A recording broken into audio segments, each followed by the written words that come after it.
defensive tanking. We're going to go over the heavy mace. So we're on the southeast side here, and the enemy's on the northwest side. We're looking northwest. The enemy's looking southeast. Give you a rundown of the enemy formation quick. So the enemy's posturing up on this choke line, and they're looking southeast. Their MDPS are going to be parked around here in this corner. The RDPS is going to be on a crescent all the way to here, and then symmetry on the other side. So that's how they're going to be pretty much perched up over here. So when we defend against these guys, more often than not, what we're going to do is the enemy is going to have their MDPS here with their engaged tank, and they're going to come from over here and squeak by at the outside so they don't get interrupted, and then they're going to look to clap right here. Right? So as a defensive tank, we're going to watch out for them, and we're going to stop them. So if they let us, I'll start from the beginning. So we walk up to this choke line. Lord says posture up on the choke, and we're looking north. So we get up on this choke line. The mouth of the choke is like this. And so only D tanks will be in the mouth of the choke. Engaged tanks will be set up just a little off to the side and back. So a D tank, if he gets caught up in the midline, caught up in the choke, in the mouth of the choke, he's in range of the healers, which will be perched back around here, and he's also in range of the protection and the support, which is the shortstop, which will be positioned right around these areas here.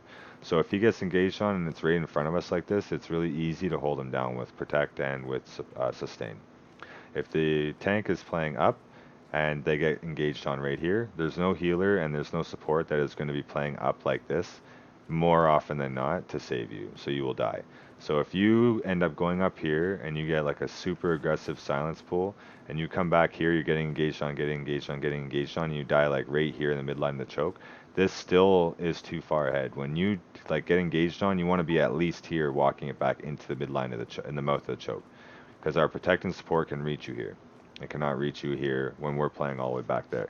And if you play up here and you're dying, you're forcing our guys to come up, which is giving them a vulnerability. You're exposing our guys, or you're letting yourself die. So as a D tank, we're looking for the enemy to engage.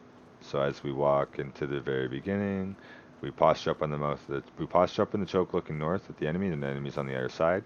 So first off, we're going to be looking for the enemy to rush us quick. So we're going to play quickly early with our silence pools, and then as we see they're not coming into us, we're going to get a little deeper and deeper with it so that we can hit specific crucial points of this choke. One crucial point of this choke is if the enemy comes in, they're going to spread, right? And then say this house isn't here. They're going to come in, they're going to spread. So right here, when we first come up, would probably be an okay one. Maybe that's a little to the east, so right about here would be a good one, right? After the first one, you can kind of go to the midline of the choke, because that's where the enemy will engage next, if they're just going to engage shy, just to the front, our mouth of the choke, right? So if you put this in the midline of the choke, then you stop them. You also force them to commit to being here or over commit to being here, right? And then that we can counter on that. So we're looking at the enemy, we're doing that second one to the midline here, and then after that we're looking to play into them a little more.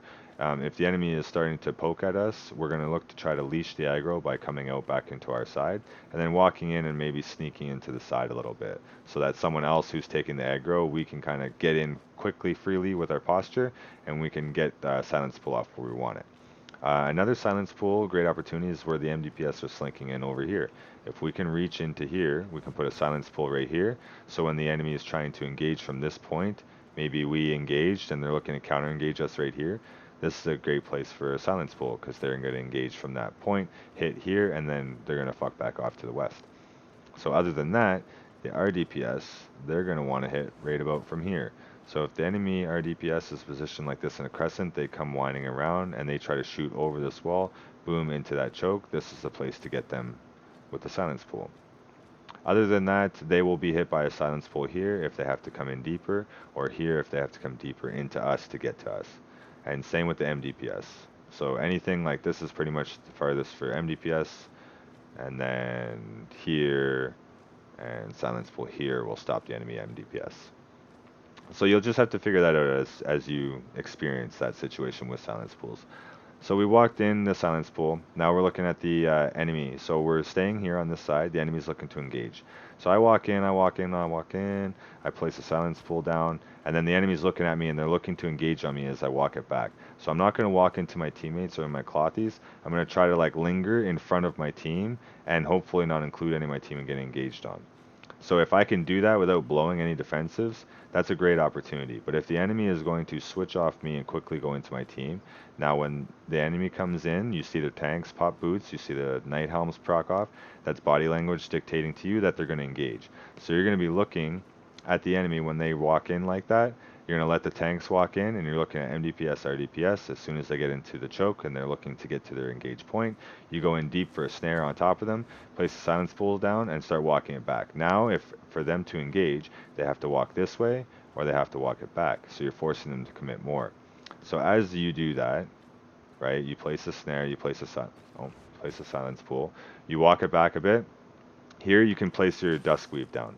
So if you place your Dusk Weave down, it stops their boots from being activated, purges them, and then it also slows them. So it takes them 2 seconds longer, roughly, to get to where they need to be.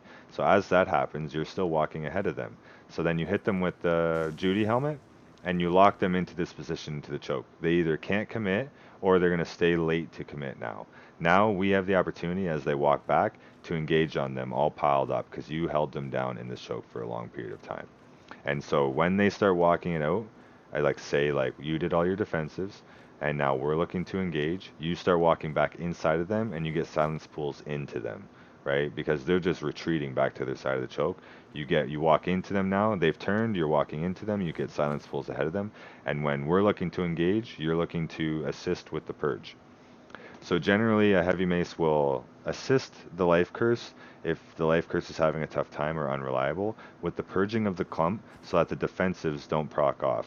So if the enemy's got an enigmatic or anything that's going to protect them in the instant of time that you're engaging with the pierce and the clap, you will buck through that and you will be able to delete them.